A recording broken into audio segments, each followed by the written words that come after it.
아직도 그런 영상을 믿으세요? 전부 정치적 쇼예요. 청계천 말입니다.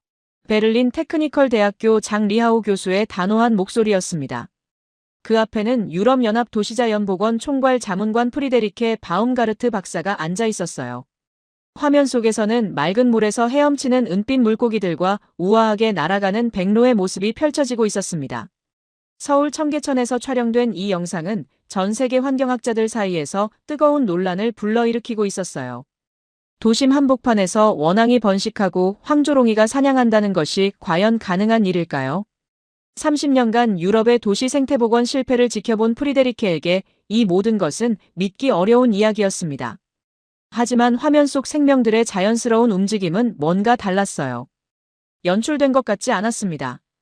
그 순간 어린 시절 할아버지와 함께 라인강에서 본 피라미드대가 떠올랐어요. 과연 서울에서는 정말 기적이 일어나고 있는 것일까요? 아니면 정교하게 꾸며진 거짓말에 불과한 것일까요? 대체 무슨 사연인지 지금 바로 시작하겠습니다.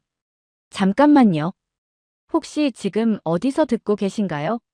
구독과 좋아요 미리 눌러주시면 건강하고 행복한 기운 듬뿍 받으실 거예요. 프라이부르크 대학교 강의실의 차가운 형광등 불빛 아래 제 목소리가 울려 퍼졌습니다. 도시생태복원은 환상에 불과합니다. 저는 프리데리케 바움가르트, 유럽연합 도시자연보건 총괄 자문관이죠. 오늘 강연 제목은 유럽 도시복원의 한계와 현실이었습니다. 강의실 안 100여 명의 생태학자들이 제 말에 고개를 끄덕였습니다. 모두 현실주의자들이었거든요. 이상향보다는 데이터를 믿는 사람들이었어요. 베를린의 슈프레강, 함부르크의 엘베강, 그리고 우리 프라이부르크의 비제강까지. 모두 복원 프로젝트라는 이름으로 시작했지만 결과는 어떻습니까? 프로젝터 화면에 수질 개선 그래프가 떠올랐습니다. 선명한 하향 곡선이었죠. 30년간의 노력에도 불구하고 지속적으로 악화되는 생태 지표들이었어요. 30년간 투입된 예산 200억 유로. 하지만 진정한 생태계 복원은 이루어지지 않았습니다. 콘크리트 제방은 여전하고 자연적 생물 군락은 형성되지 않았어요. 저는 포인터로 그래프의 가장 낮은 지점을 가리켰습니다. 특히 생물 다양성 지수는 복원 이전보다도 낮아졌습니다. 인위적 개입이 오히려 생태계를 교란한 결과죠. 청중들의 표정이 어두워졌어요. 하지만 이것이 현실이었습니다. 유럽의 도시 생태복원은 사실상 실패작이었거든요. 그때였습니다. 강의실 뒤편에서 누군가 손을 들었어요. 교수님, 그럼 아시아의 서울 사례는 어떻게 보십니까? 서울이라니. 저는 잠시 멈췄습니다. 동아시아의 메가시티에서 생태복원이라니 말이 안 되는 소리였어요. 서울 청계천 복원 말씀이신가요? 그것도 정치적 프로젝트에 불과하죠. 하지만 질문자는 포기하지 않았습니다.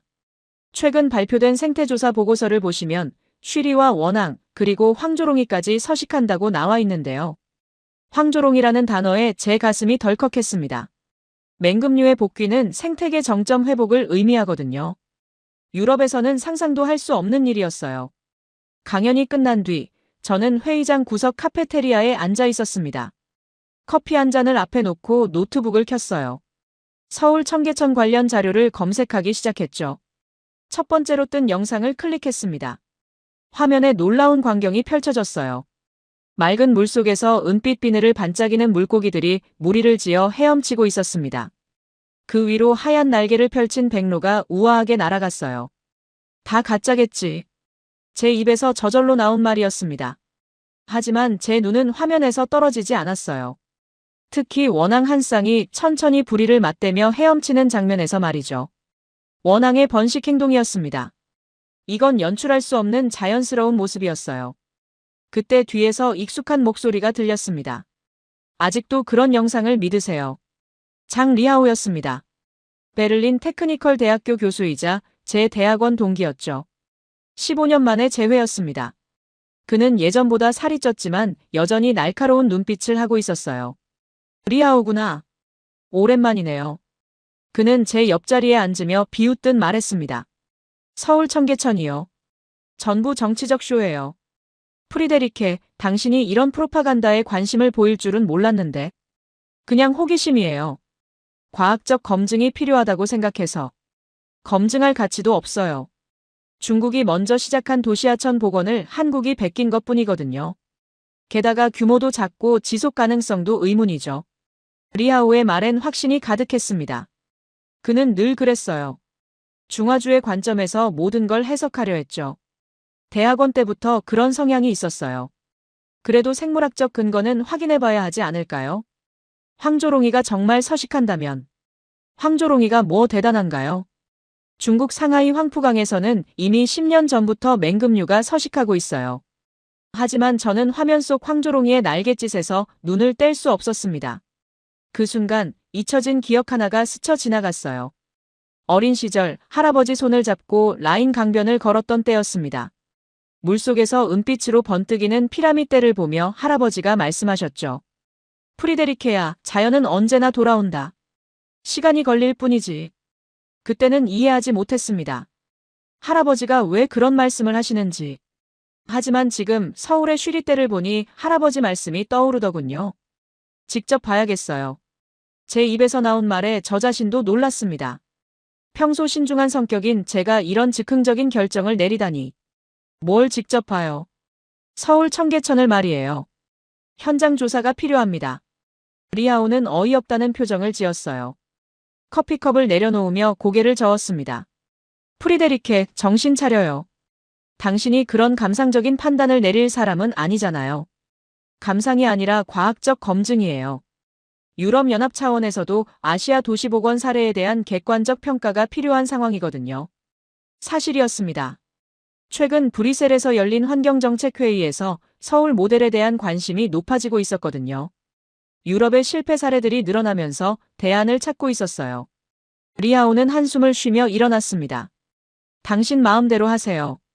하지만 실망만 하고 돌아올 겁니다. 동양인들의 과장된 홍보에 속지 마요. 그가 떠난 뒤 저는 다시 화면을 바라봤습니다. 황조롱이가 수면 가까이 날아가 작은 물고기를 낚아채는 장면이었어요. 베를린에서 황조롱이를 본 지 몇 년이 되었을까요? 도심에선 거의 불가능한 일이었습니다. 함부르크나 뮌헨에서도 마찬가지였어요. 유럽의 모든 도시에서 맹금류는 사라졌습니다. 서식지 파괴와 환경 오염 때문이었죠. 하지만 서울에서는 다르다는 건가요? 그날 밤 저는 서울행 항공편을 예약했습니다. 과학자로서의 의무감 때문이었을까요? 아니면 할아버지의 기억 때문이었을까요? 분명한 건 하나였습니다. 제 마음 어딘가에서 무언가가 흔들리고 있다는 것이었어요. 창밖으로 프라이부르크의 야경이 보였습니다. 정돈된 도시, 계획된 자연. 하지만 그 어디에서도 황조롱이의 날갯짓은 볼 수 없었죠. 가로등 불빛이 비제강 위에 반사되고 있었어요. 콘크리트 제방 사이로 흐르는 인공적인 물줄기였습니다.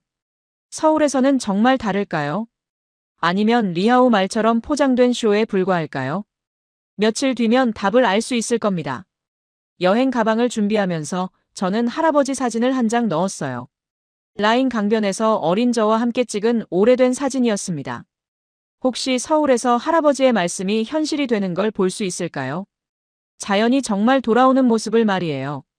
인천공항에서 서울 시내로 향하는 공항버스 안에서 저는 창밖을 바라봤습니다. 고층 건물들이 끝없이 이어졌어요. 1000만 명이 사는 거대 도시라더니 과연 압도적이었습니다. 독일 전체 인구의 8분의 1이 한 도시에 모여 사는 곳이었어요. 정말 이런 곳에서 생태복원이 가능할까? 제 의심은 더욱 깊어졌습니다.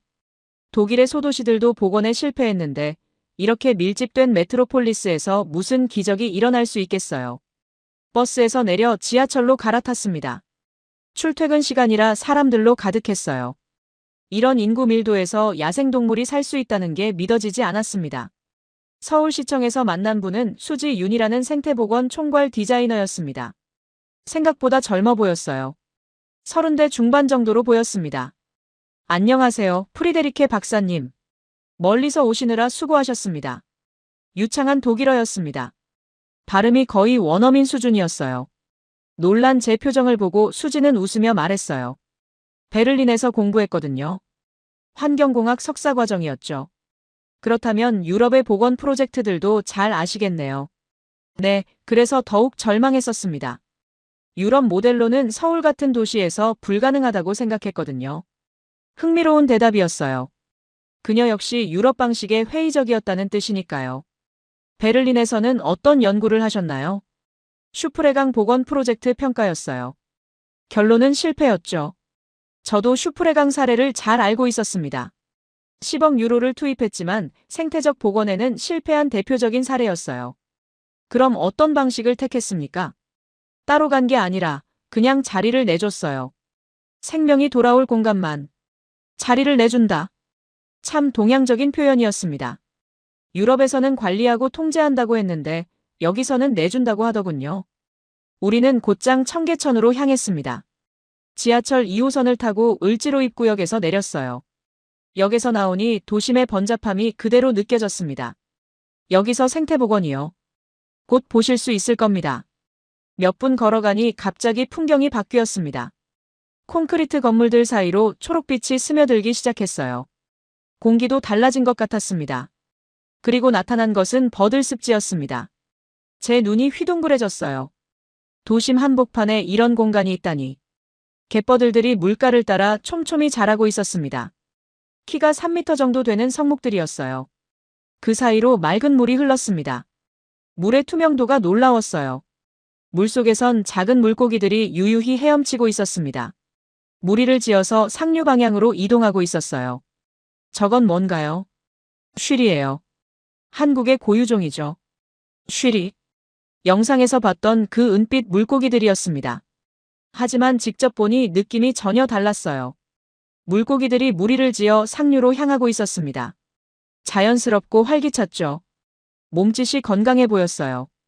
언제 방류했습니까? 방류하지 않았어요. 스스로 돌아온 거예요. 스스로요. 네.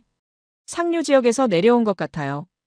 수질이 개선되면서 자연히 서식지가 확장된 거죠. 말이 안 됐습니다. 도심 하천에서 어떻게 자연 회귀가 가능할까요? 베를린에서는 10년을 기다려도 토종 어류가 돌아오지 않았거든요. 그때 수지가 조용히 말했습니다. 여기선 사람들이 사라지면 생명이 돌아와요. 저는 웃으며 반박했습니다. 생명은 돌아오지 않습니다.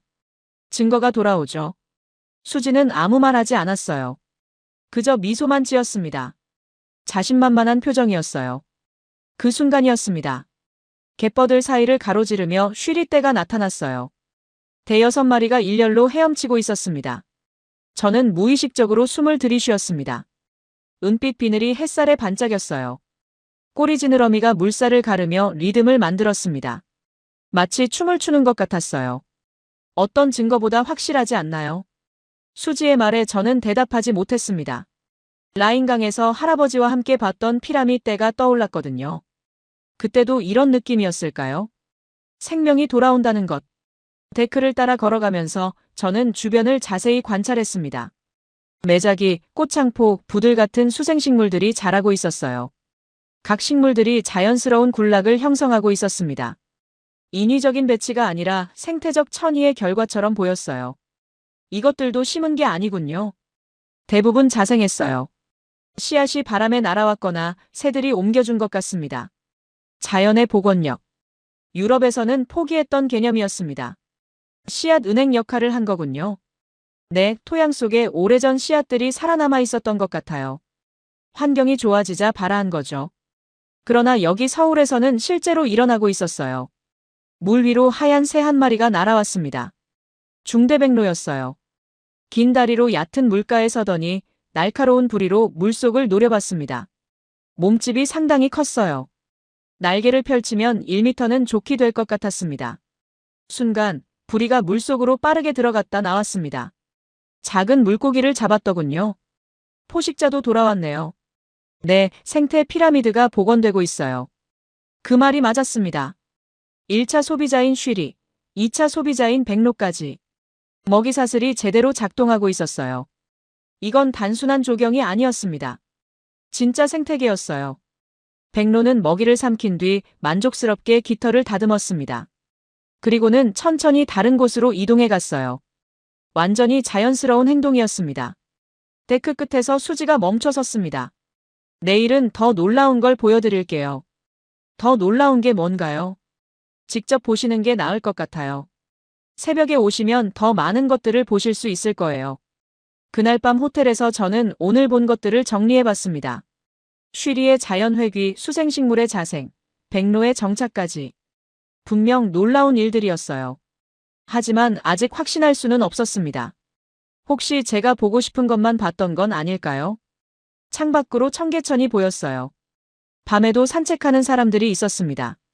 평화로운 풍경이었어요. 내일이면 더 명확해질 거였습니다. 정말 서울에서 기적이 일어나고 있는 건지. 다음 날 아침, 수지는 제게 두툼한 파일을 건넸습니다. 청계천 생태조사 보고서예요. 지난 3년간의 데이터가 다 들어 있습니다. 저는 파일을 받아 펼쳐봤어요. 수질 분석표부터 생물 개체수 변화 그래프까지 꼼꼼한 자료들이었습니다. 페이지가 200장이 넘었어요. 용존산소 농도가 상당히 높네요. 네, 평균 8.5ppm 이상을 유지하고 있어요. 여름철에도 7ppm 아래로 떨어지지 않습니다. 이 정도면 1급수 수준이군요. 놀라웠습니다.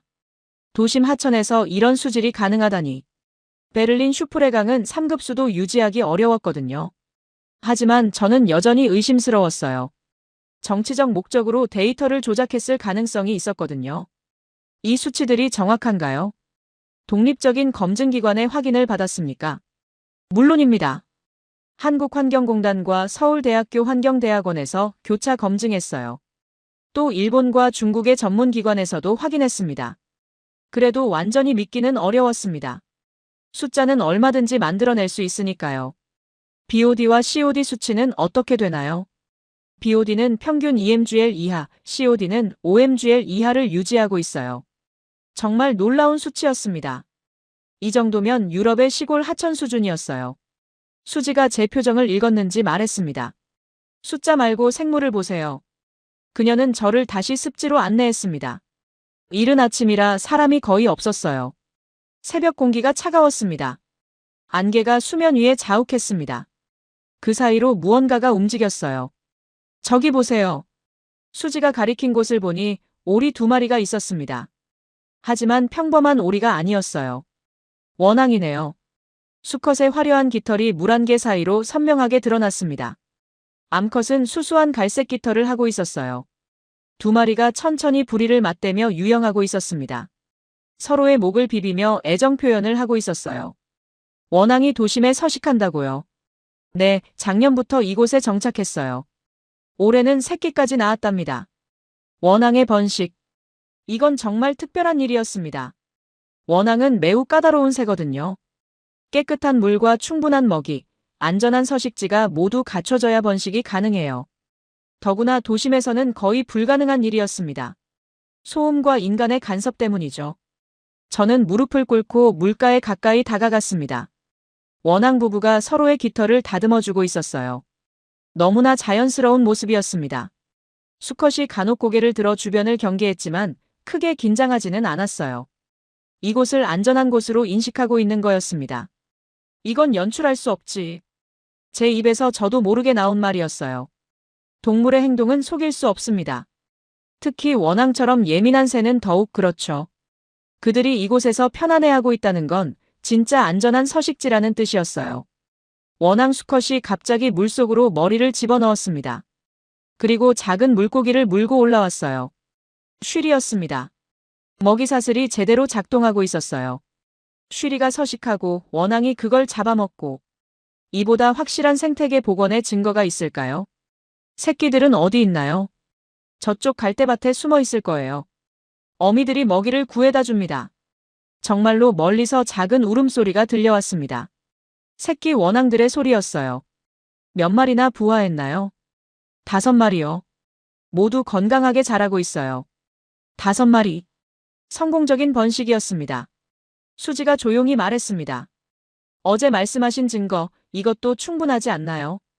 저는 고개를 끄덕일 수밖에 없었습니다. 데이터도 중요하지만 살아있는 생명체의 행동만큼 확실한 증거는 없거든요.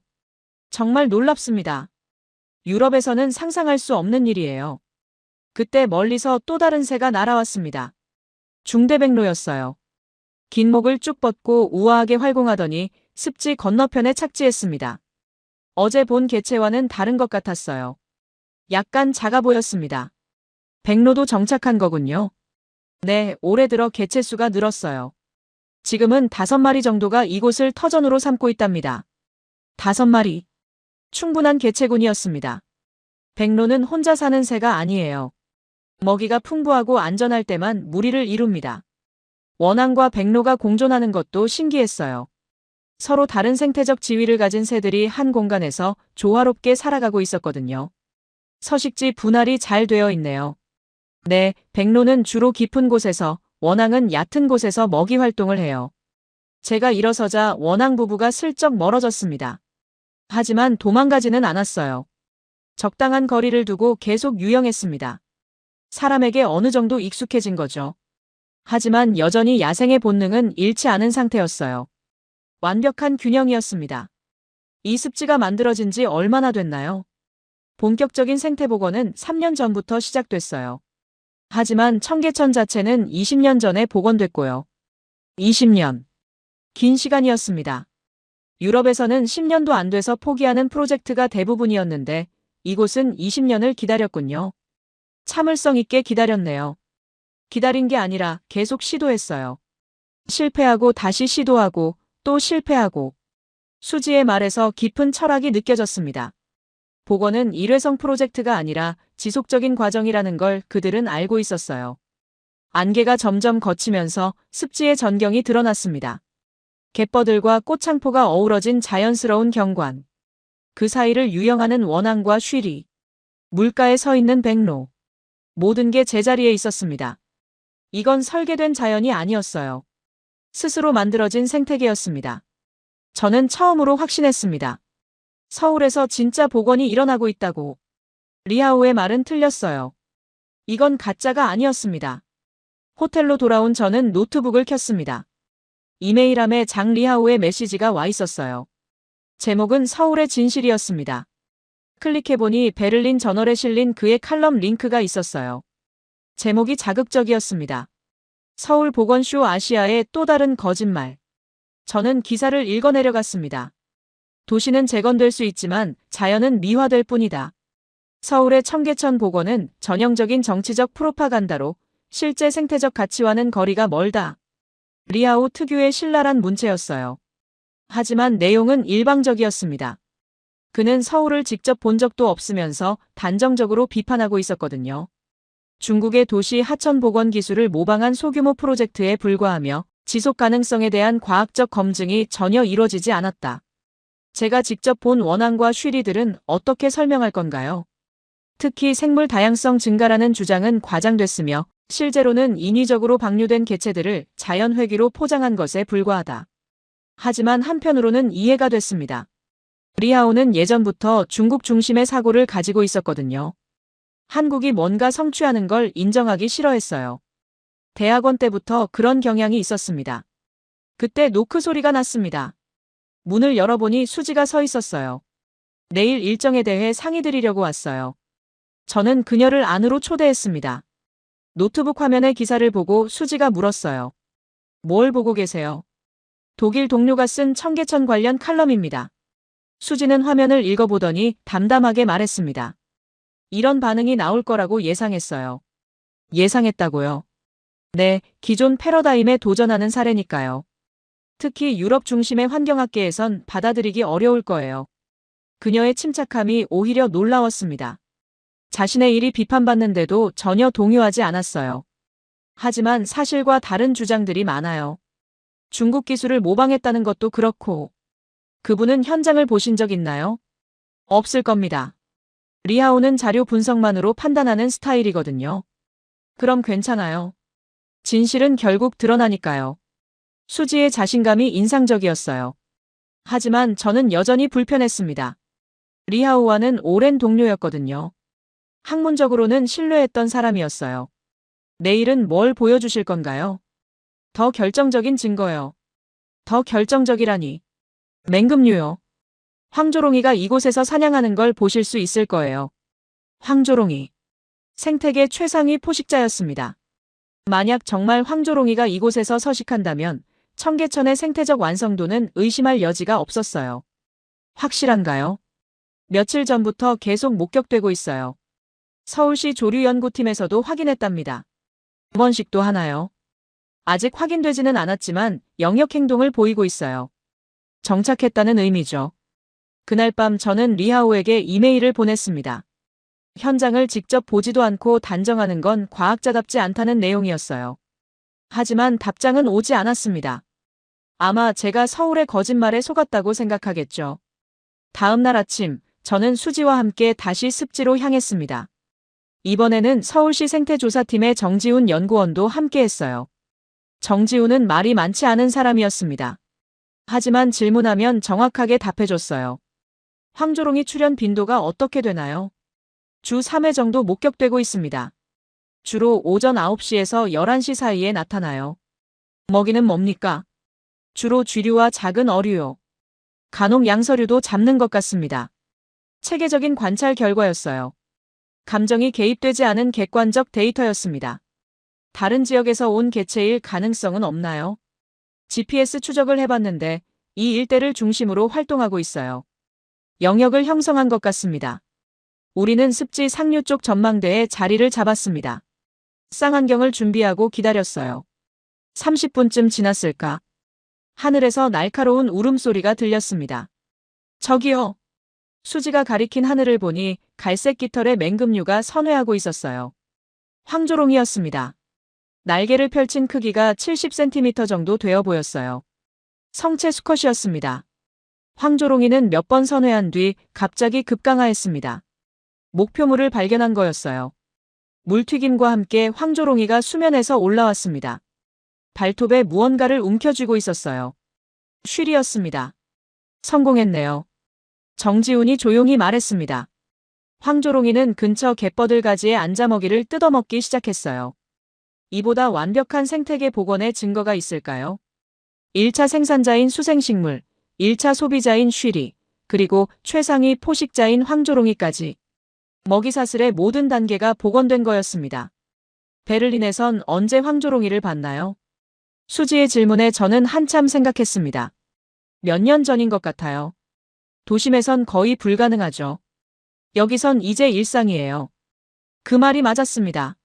황조롱이가 자연스럽게 사냥하고 원앙이 유영하고 백로가 물고기를 잡는 것이 모든 게 일상이었어요. 이곳에서는 도시와 자연이 공존하고 있었습니다. 유럽에서 불가능하다고 여겨졌던 일이 서울에서는 현실이 되어 있었어요. 황조롱이가 먹이를 다 먹고 다시 하늘로 올라갔습니다. 마지막으로 한 바퀴 선회한 뒤 북쪽으로 사라졌어요. 내일은 더 놀라운 걸 보여드릴게요. 더요. 수달이에요. 그리고 어쩌면 새끼들까지. 수달이라니. 설마 도심에서 수달까지 서식한다는 건가요? 포유동물의 복귀는 생태계 복원의 최종 단계였습니다. 다음 날 새벽, 저는 홀로 청계천을 찾았습니다. 사람들이 없는 조용한 시간에 혼자 관찰해보고 싶었거든요. 새벽 5시였어요. 하늘이 희끗희끗 밝아오고 있었습니다. 안개가 짙게 깔린 습지는 신비로웠습니다. 물 위로 백로 한 마리가 조용히 걸어가고 있었어요. 발걸음이 전혀 소리를 내지 않았습니다. 물 위를 미끄러지듯 이동했어요. 그때 물가에서 작은 움직임이 포착됐습니다. 갯버들 뿌리 사이로 무언가가 스르륵 지나갔어요. 뭐지? 더 가까이 다가가 보니 수달이었습니다. 정말로 수달이 이곳에 살고 있었어요. 몸길이 60cm 정도의 성체였습니다. 윤기나는 갈색 털이 물방울로 촉촉했어요. 수달은 저를 전혀 의식하지 않았습니다. 물속으로 머리를 담그고 뭔가를 찾고 있었어요. 20초 정도 잠수했다가 올라왔습니다. 입에 작은 물고기를 물고 있었어요. 역시 쉬리였습니다. 앞발로 물고기를 능숙하게 다루며 먹는 모습이 너무나 자연스러웠습니다. 도심 한복판에서 수달이 사냥을 하다니. 꿈 같은 일이었어요. 유럽에서는 시골 깊은 산속에서나 볼 수 있는 광경이었거든요. 수달이 식사를 마치고 몸단장을 시작했습니다. 털을 핥으며 깨끗하게 정리하더군요. 그 모습을 보니 확신이 들었습니다. 이곳이 정말 안전한 서식지라는 것을. 수달은 매우 예민한 동물이거든요.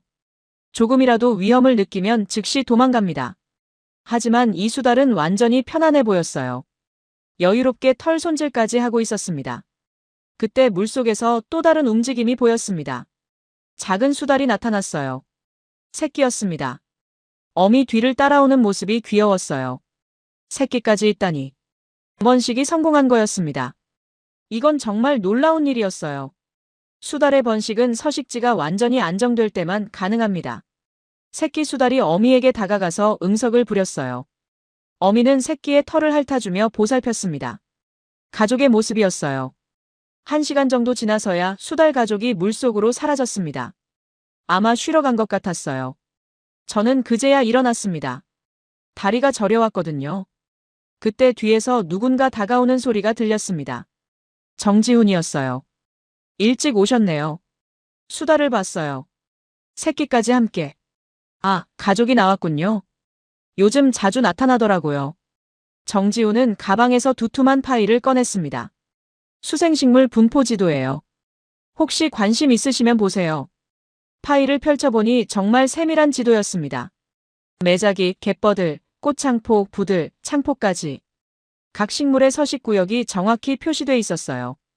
이 모든 게 자생한 거라고 했죠. 네, 대부분 자연적으로 정착했어요.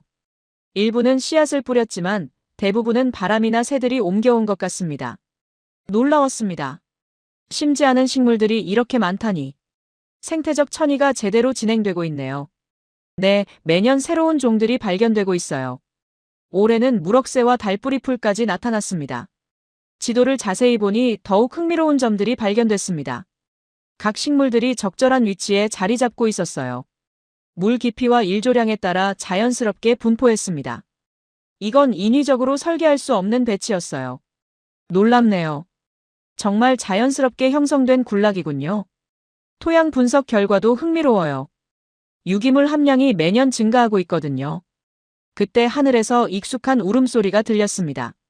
황조롱이었어요. 어제와 같은 개체인지는 모르겠지만 같은 패턴으로 선회하고 있었습니다. 매일 나타나나요? 거의 매일이요. 이제는 이곳을 완전히 자기 영역으로 인식한 것 같아요. 황조롱이가 몇 바퀴 선회한 뒤 급강하했습니다. 어제와 똑같은 사냥 패턴이었어요. 성공했는지 실패했는지는 멀어서 확인하기 어려웠습니다. 그날 저녁 수지와 함께 청계천 상류로 걸어갔습니다. 해가 저물어가는 시간이었어요. 노을이 물 위에 비쳐서 아름다웠습니다. 이 시간이 가장 예쁜 것 같아요. 수지의 말에 저도 동감했습니다. 황금빛 물결이 일렁이고 있었어요. 민가 뒤편의 작은 다리에서 우리는 멈췄습니다. 여기서 보면 전체적인 모습이 잘 보여요. 다리 위에서 내려다본 청계천은 정말 장관이었습니다. 갯버들들이 바람에 하늘거리고 그 사이로 맑은 물이 흘렀어요. 곳곳에서 물고기들이 튀어올랐습니다. 수질이 이 정도로 좋아지는데 얼마나 걸렸나요? 단계적으로 개선됐어요. 처음 10년은 기초 작업이었고 최근 5년 동안 급격히 좋아졌습니다.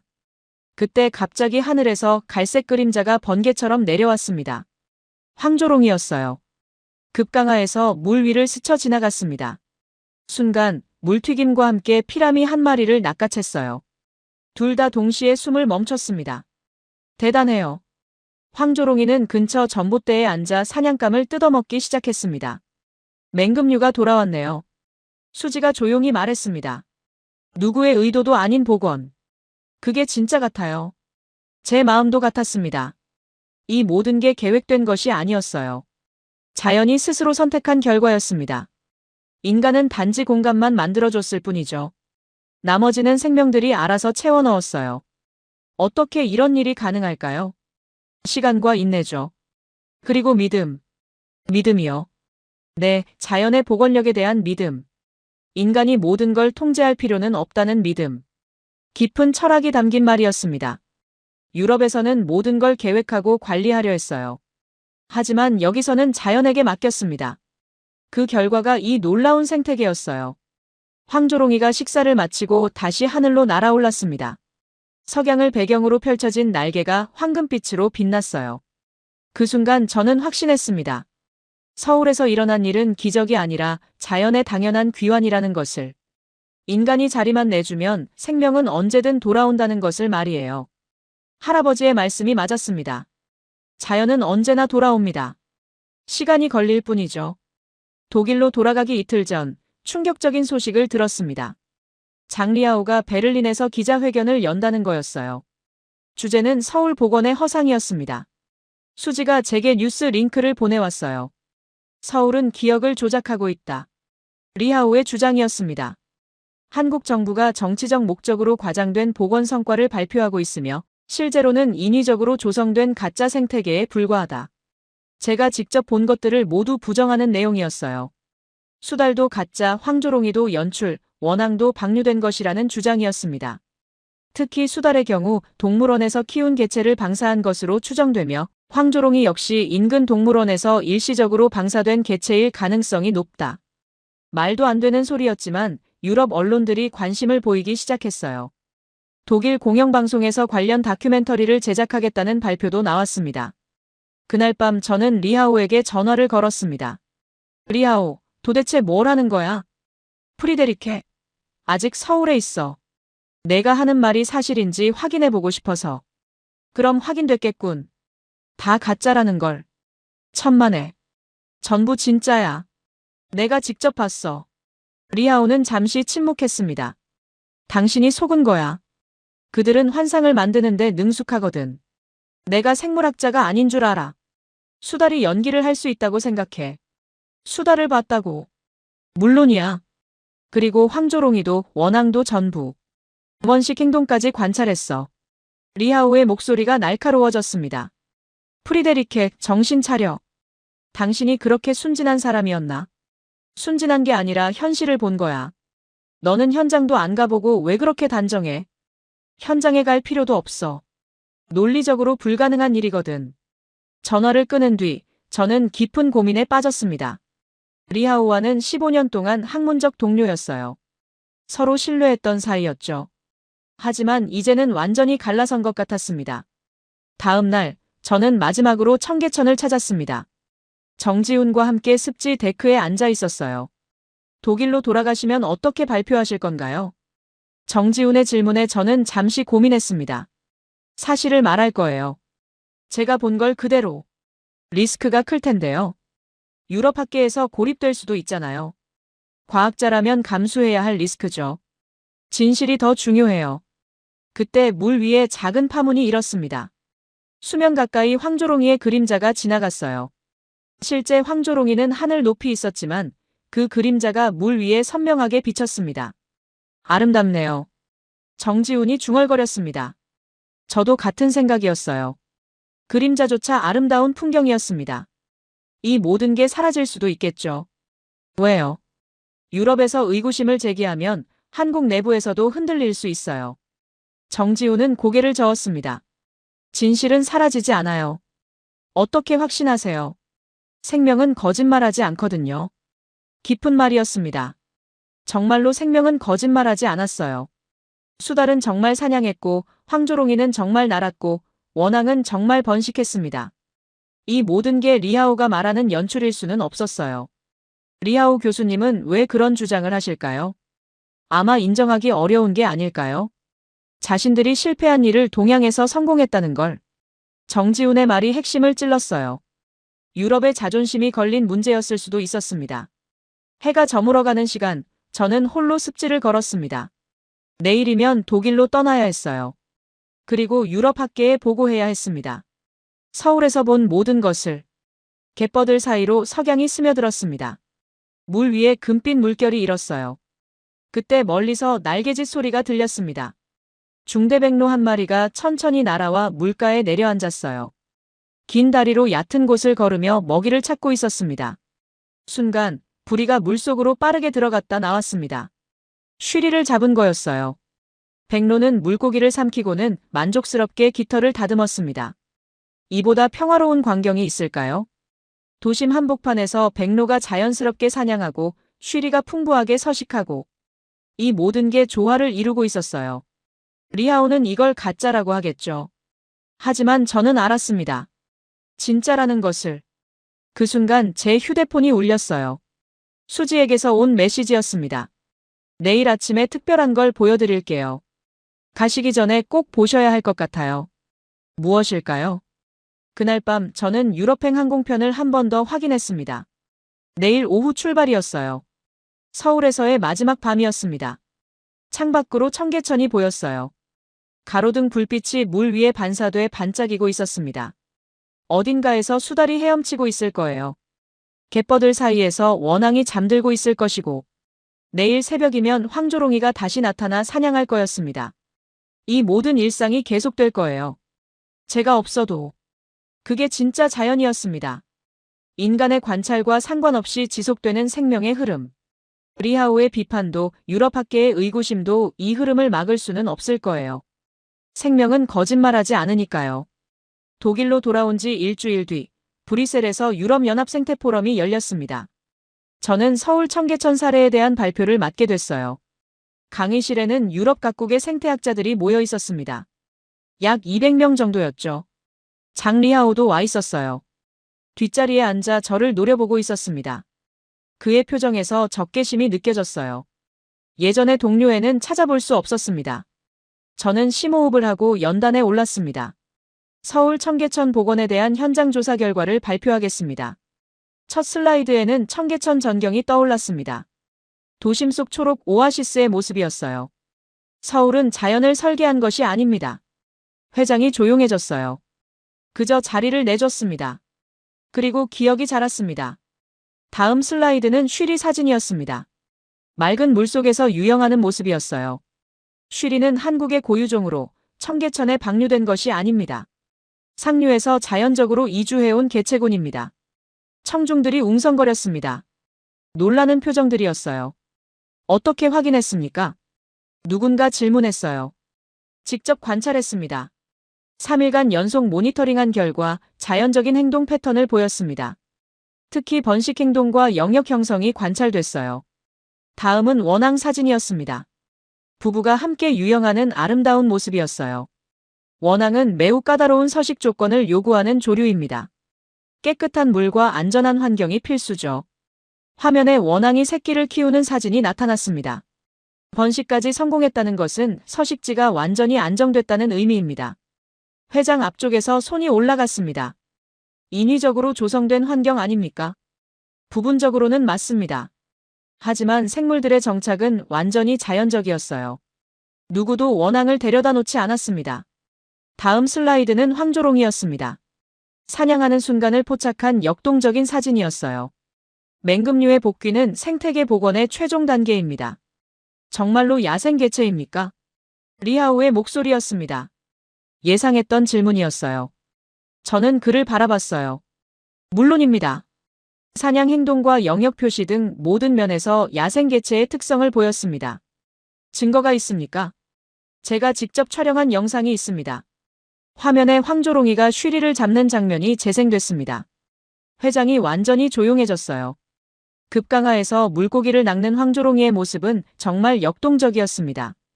이건 연출할 수 없는 행동입니다. 마지막 슬라이드는 수달 가족 사진이었습니다. 어미와 새끼가 함께 헤엄치는 모습이었어요. 수달의 번식 성공은 생태계가 완전히 복원됐음을 의미합니다. 그 다음은 생태 지도였습니다. 쉬리, 원앙, 황조롱이, 백로, 수달의 서식 구역이 겹쳐져 있었어요. 모든 영양 단계가 복원됐습니다. 1차 생산자부터 최상위 포식자까지. 저는 연단에서 내려다봤습니다. 이것이 진짜 복원입니다. 인간의 설계가 아닌 생명의 선택입니다. 유럽 모델과 어떤 차이가 있습니까? 가장 큰 차이는 인내입니다. 유럽에서는 빠른 결과를 원하지만 서울에서는 20년을 기다렸어요. 구체적인 방법론이 있나요? 오히려 방법론을 버린 거예요. 자연의 시간에 맞춰 기다렸습니다. 박수가 터져나왔습니다. 우레와 같은 박수였어요. 하지만 리하우는 박수를 치지 않았어요. 그는 자리에서 일어나 회장을 나갔습니다. 발표가 끝난 뒤 여러 학자들이 질문을 했습니다. 유럽에서도 적용 가능할까요? 시간과 인내가 필요하겠지만 가능하다고 봅니다. 핵심은 뭡니까? 자연을 신뢰하는 것입니다. 인간이 모든 걸 통제하려 하지 말고 생명이 선택할 수 있도록 자리를 내주는 것이죠. 실패할 위험은 없나요? 실패는 과정의 일부입니다. 중요한 건 포기하지 않는 것이에요. 그날 저녁 호텔에서 이메일을 확인했습니다. 수지에게서 메시지가 와 있었어요. 제목은 기억이 돌아왔습니다 였습니다. 본문에는 황조롱이 사진 한 장만 첨부돼 있었어요. 날개를 활짝 펼치고 비행하는 모습이었습니다. 배경으로 서울 시내가 펼쳐져 있었고요. 사진 아래 한 줄 메모가 있었습니다. 오늘도 변함없이 날고 있어요. 저는 그 사진을 프린트해서 벽에 붙였습니다. 할아버지가 말씀하신 대로였어요. 자연은 언제나 돌아옵니다. 시간이 걸릴 뿐이죠. 그리고 이제 저도 믿었습니다. 인간이 자리만 내주면 생명은 반드시 돌아온다는 것을. 서울이 그것을 증명했어요. 기억이 돌아온 거였습니다. 며칠 뒤 놀라운 소식을 들었습니다. 프랑스와 네덜란드에서 서울 모델을 적용한 프로젝트가 시작된다는 거였어요. 변화가 시작되고 있었습니다. 유럽도 이제 자연의 시간을 기다리기 시작했어요. 브뤼셀 포럼 이후 유럽 언론들의 반응은 뜨거웠습니다. 독일 환경일간지는 서울의 기적이라는 제목으로 특집 기사를 실었어요. 프랑스 생태학회지도 청계천 사례를 긍정적으로 평가했습니다. 심지어 영국 BBC에서도 다큐멘터리 제작 의사를 밝혔어요. 하지만 장 리하우는 여전히 반박했어요. 그는 베를린 대학교에서 반박 세미나를 열었습니다. 하지만 참석자는 많지 않았어요. 20명 남짓이었습니다. 서울 모델은 지속 가능하지 않다는 게 그의 주장이었어요. 며칠 뒤 충격적인 소식을 들었습니다. 리하우가 교수직에서 사임한다는 거였어요. 학교 측에서는 개인적 사유라고만 발표했습니다. 저는 복잡한 심정이었어요. 오랜 동료였는데 이런 식으로 끝나다니. 하지만 진실은 가려질 수 없었습니다. 한편 유럽연합환경위원회에서는 서울 모델을 연구하기로 결정했습니다. 도시자연복원 정책을 전면 재검토한다는 발표도 나왔어요. 20년 만에 처음 있는 일이었습니다. 제 연구실에도 연락이 쇄도했습니다. 프랑스, 네덜란드, 심지어 영국에서까지 자문을 요청해 왔어요. 그 무렵 서울에서 또 다른 소식이 들려왔습니다. 청계천 생태학습센터에서 아이들이 현장 학습을 했다는 내용이었어요. 수지가 보낸 사진을 보니 10여 명의 초등학생들이 습지 데크에서 관찰 활동을 하고 있었습니다. 아이 중 한 명이 외치는 모습이 찍혀 있었어요. 선생님, 저기 수달이에요. 정말로 수달 가족이 갯벌들 아래에서 장난치듯 헤엄치고 있었습니다. 어미 수달과 새끼 3마리였어요. 번식이 더욱 성공한 거였습니다. 아이들의 환한 웃음이 사진 너머로 전해졌어요. 이 아이들에게는 도심 속 수달이 당연한 풍경일 거예요. 특별한 게 아니라 일상인 거죠. 그게 정말 놀라웠습니다. 다음 세대에게는 도시와 자연의 공존이 기본값이 될 거라는 생각이 들었어요. 또 다른 사진에는 중학생들이 황조롱이를 관찰하는 모습이 담겨 있었어요. 망원경을 들고 하늘을 바라보는 아이들의 표정이 진지했습니다. 황조롱이가 사냥하는 모습을 실제로 봤어요. 한 아이의 소감이 적혀 있었어요. 이런 체험이 그 아이의 인생을 바꿀 수도 있겠다는 생각이 들었습니다. 그날 밤 저는 오랜만에 할아버지를 생각했습니다. 라인강에서 피라미를 보며 했던 말씀이 떠올랐어요. 자연은 언제나 돌아온다. 이제야 그 말의 의미를 완전히 이해할 것 같았습니다. 인간이 포기하지만 않으면 생명은 반드시 길을 찾는다는 뜻이었어요. 서울이 그걸 보여줬습니다. 20년을 기다렸더니 쉬리가 돌아왔고 원앙이 정착했고 황조롱이가 사냥했고 수달이 번식했어요. 모든 게 자연의 시간에 맞춰 일어났습니다. 며칠 뒤에는 더욱 놀라운 소식을 들었어요. 프라이부르크시에서 연락이 온 거였습니다. 비제강 복원 프로젝트를 서울 방식으로 재검토하고 싶다는 제안이었어요. 저는 기꺼이 수락했습니다. 인내심을 가져야 합니다. 최소 10년은 기다려야 해요. 시장에게 말했을 때 그는 놀랐어요. 10년이나요? 자연의 시간은 인간과 다릅니다. 서두르면 실패해요. 하지만 시장은 결심이 굳었습니다. 그럼 10년을 기다려보죠. 프라이부르크 제 연구실 창가에는 여전히 황조롱이 사진이 붙어 있습니다. 서울 하늘을 나는 그 날개짓을 볼 때마다 생각해요. 복원은 인간이 만드는 게 아니라 생명이 스스로 선택하는 거라고. 우리는 단지 자리를 내주면 되는 거라고. 창밖으로 비제강이 보입니다. 아직은 콘크리트 제방이 차갑게 서 있어요. 하지만 언젠가는 갯벌들이 자랄 거예요. 쉬리와 같은 물고기들이 돌아올 것이고 백로가 날아와 둥지를 틀지도 모르죠. 그리고 어느 날 황조롱이가 비제강 위를 날 거예요. 아이들이 선생님, 황조롱이에요. 라고 외치는 날이 올 거예요.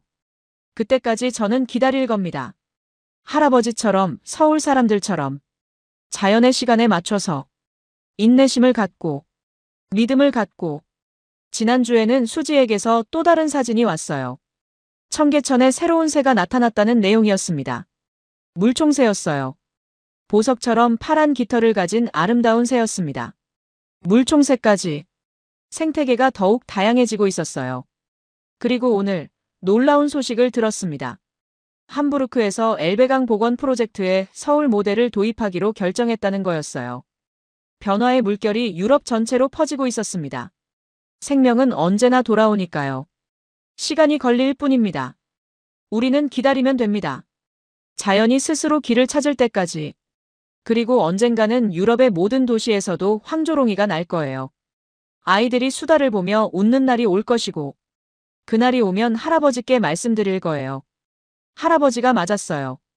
자연은 정말 돌아왔어요.